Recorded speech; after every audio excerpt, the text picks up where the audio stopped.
What's up, guys? Welcome back to the channel. We are here day one of WonderCon 2025 in Anaheim, and we are getting ready to go over to the Funko booth to see what exclusives they have to offer. I know they got a couple really great pieces, so I can't wait to add a couple to my personal collection and see what other cool things are going on around the con and around the Funko booth. So let's go along and take a look.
Here we go, we got all the goods.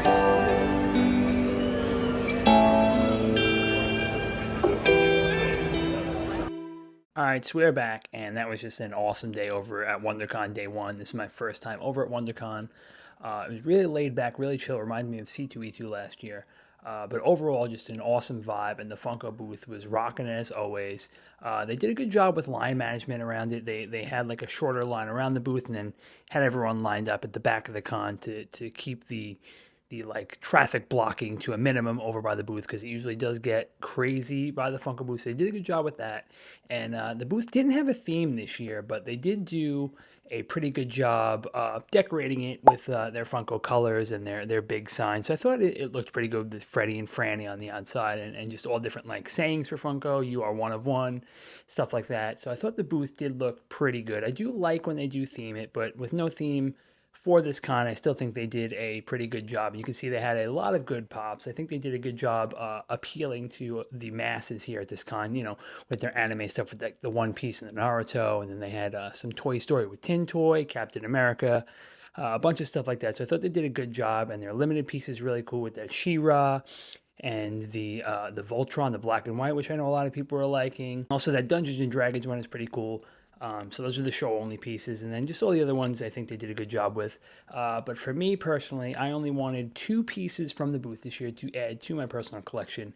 And the first one I was able to grab, one of my favorites, and one of my favorite pops of the past couple years, right here, is that Daemon Targaryen pop from House of the Dragon in all his gear.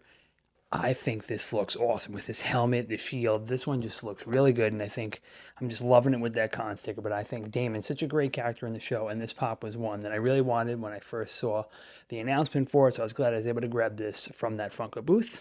And the other pop I was able to grab from the Funko booth was one that a lot of people were getting excited about, and that is none other than that Fairly Odd Parents Auntie Cosmo and Auntie Wanda 2-pack. But this one is a little more special to me because I was able to go over to the Toy Temple booth, which was right next to Funko, and get this triple signed by the two voice actors as well as the creator of the show. So that is Darren Norris, that is Butch Hartman, and that is Suzanne Blakely. And look how amazing this piece came out. The 3 signatures on that con sticker, it is authenticated, the 3 different colors. I just think this thing looks really, really good. They did a great job with the signatures. The pop overall is just amazing. I can't wait to put it next to my other Fairly Odd Parents 3-pack from San Diego a couple of years ago. But this one is really amazing. I wanted this pop regardless, and once I saw that the voice actors and the creator were signing at WonderCon, that was a no-brainer for me. So I'm definitely glad to add this piece into my personal collection. Now, the booth did have a couple other goodies as well, as they always do. They gave out one of those drop sticker cards you could redeem on the drop website where you do the NFTs. They also had their pin for this year, and this is a 500-piece Anaheim 2025 pin. I think this is really cool, and as you guys know, I am a collector of these Funko pins, so really excited to grab this one. And they also had a really nice looking poster. I'll put a picture up right here. This poster looks really good. Can't wait to get home and frame this and put it up, because this is, I think, one of the better posters they've done in a while. So really excited for that. But yeah, overall, I think the Funko booth was a solid experience. I think they did a really good job. The pieces are really good, and I'm glad I was able to get the stuff I wanted for my personal collection. So yeah, overall, definitely a good experience, especially for my first WonderCon, and can't wait to see what the rest of the trip entails. So let me know, guys, in the comment section down below what your favorite pop from WonderCon was. Have you been to WonderCon? What did you think about the Funko booth and how it looked? And were you able to pick up anything either shared or con exclusive during WonderCon? Let me know all that in the comment section down below. And as always, thanks for watching.